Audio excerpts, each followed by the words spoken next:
Voltamos a estar consigo para mais um episódio da Escola Bíblica. Seja bem-vindo a esta escola onde aqui você pode aprender claramente tudo aquilo que a Bíblia tem para nos oferecer e, de um modo muito particular, durante estes episódios temos vindo a falar do livro aos Romanos. Para nos ajudar nesta conversa temos sempre a companhia amiga do pastor Pedro Esteves. Pedro, obrigado por estares connosco. Nós temos sempre o hábito de começar com um sumário. Qual é o sumário de hoje? Hoje vamos debruçar-nos sobre a condição humana e uma das características desta condição é a morte. E nós vamos hoje, com a ajuda do apóstolo Paulo, compreender como é que a morte se tornou parte da condição humana e qual é a solução para esse grave problema. Ok, vamos ver esses aspectos, mas antes vamos a uma leitura bíblica que se encontra em Romanos, no livro de Romanos, capítulo 5. Vamos escolher o versículo 12 como ponto de partida para a nossa conversa. O versículo bíblico diz: pelo que, como por um homem entrou o pecado no mundo, e pelo pecado a morte, assim também a morte passou a todos os homens. Por isso, todos pecaram. Foi por isso que todos pecaram. O que é que Paulo está a descrever nestas palavras? O que é isto? Como é que ele explica esta relação da condição humana? Sim, podemos dizer que, de facto, é da condição humana que se trata e talvez a primeira grande lição que podemos retirar destas palavras é que o apóstolo Paulo dá aqui uma boa explicação para a realidade da morte. É por isso que este texto dá um contributo importante para aquilo que nós podemos chamar a antropologia bíblica, dito talvez de uma maneira mais simples, dá um contributo para nos ajudar a compreender quem é o homem, em termos da sua essência, da sua natureza, da condição, portanto, que faz de nós seres humanos. A antropologia, existem muitas alternativas. Nós temos na ciência, na filosofia, diferentes posturas em relação à tentativa de explicar quem é o homem e a realidade que nós vivemos no dia-a-dia. A Bíblia é, em grande medida, um livro que propõe uma ideia clara de antropologia, naturalmente, desde logo baseado no conceito de criação, da existência de Deus, mas a morte é, aliás, um dos elementos-chave para compreender quem é o homem. É um dos temas que vem na Bíblia, não é? E esse é um dos temas que a Bíblia explora de maneira muito clara, umas vezes intencionalmente, os profetas, os apóstolos falam sobre a realidade da morte, outros, através da reflexão teológica e na tentativa de explicar, como aqui encontramos o apóstolo Paulo, que está numa reflexão sobre a justificação pela fé, que ele está a fazer ainda no capítulo 5, e vamos encontrar aqui alguns termos que nos ajudam realmente a compreender quem nós somos enquanto seres humanos. Isto porque a morte, quer queiramos, quer não, colide claramente com a natureza que Deus nos oferece. Não é? Essa, aliás, é uma das grandes evidências de que o ser humano é essencialmente um ser criado por Deus para a vida. Porquê é que nós afirmamos isto? Porque a morte ela vai colidir, como dizias, com o anseio natural que o ser humano tem de vida. Portanto, é como se a vida fosse, digamos, a nossa natureza essencial, e a Bíblia apresenta-nos uma explicação perfeita para isso. Como possivelmente nenhuma outra tentativa de explicação para a essência do ser humano. Precisamente porque Deus criou-nos com essa centelha, como costumamos dizer, porque a Bíblia também usa esse termo, essa centelha de eternidade que Deus colocou em nós. A Bíblia explica-nos que Deus criou-nos para a vida abundante e eterna e, portanto, a morte é uma interrupção nesse propósito essencial de Deus.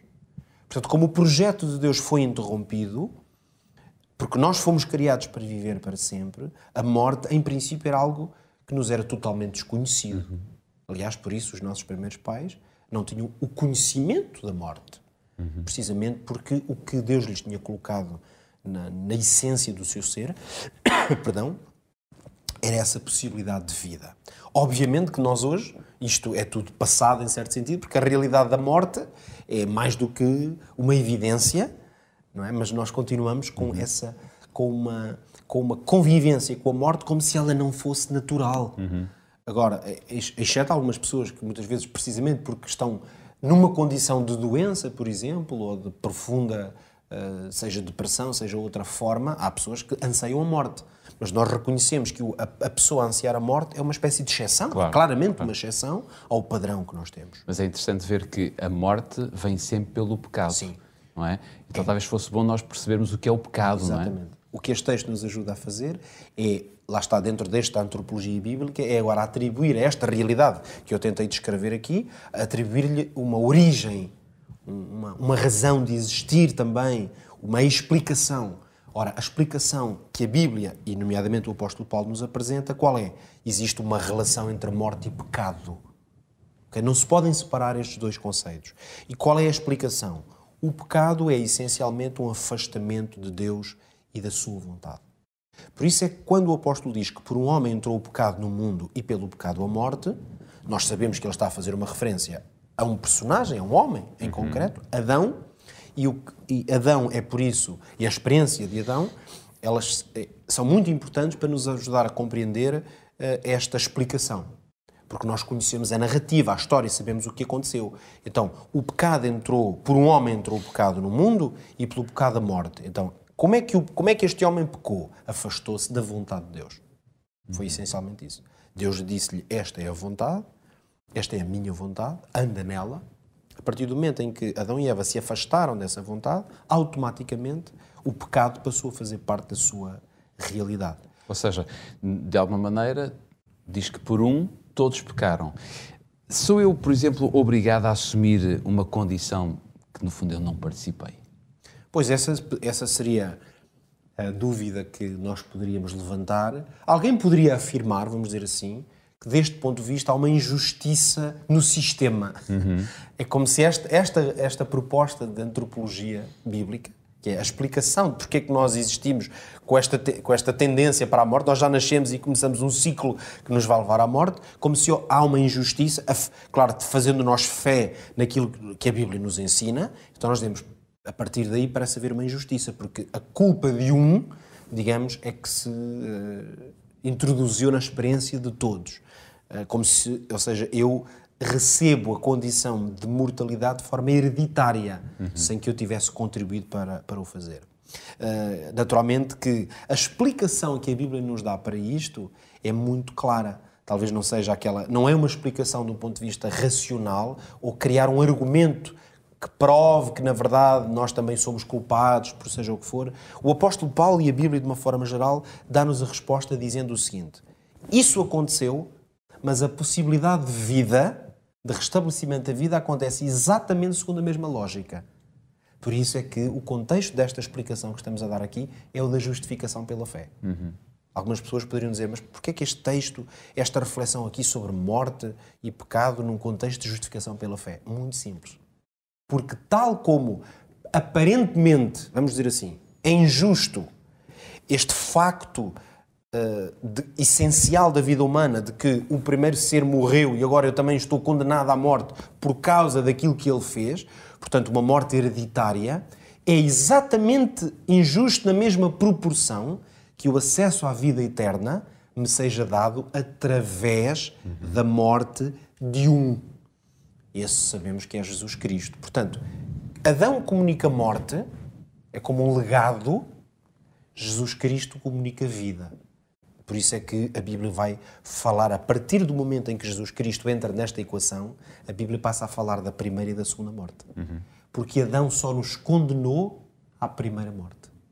Mas Jesus Cristo dá-nos a possibilidade de não passarmos pela segunda. Ou seja, voltarmos a herdar a verdadeira condição inicial de que é vida eterna. E isso nós obtemos em Jesus Cristo. Como é que nós podemos, de alguma maneira, colocar tudo isto em prática?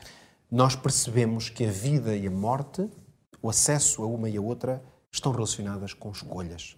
Por isso é que, em termos práticos, as nossas escolhas diárias, repare, amigo ouvinte ou espectador, as nossas escolhas diárias, no fundo, mostram de que lado é que nós queremos estar.